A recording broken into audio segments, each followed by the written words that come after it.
સાંભળ, આજ સન્ડે છે ને, તો સાંજે આપણે બહાર જાસી, તો તું તૈયાર રહેજે. ઓકે?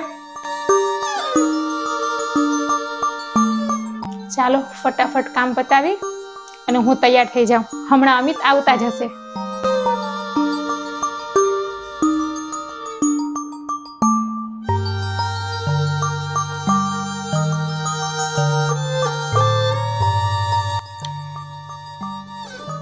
હાલો.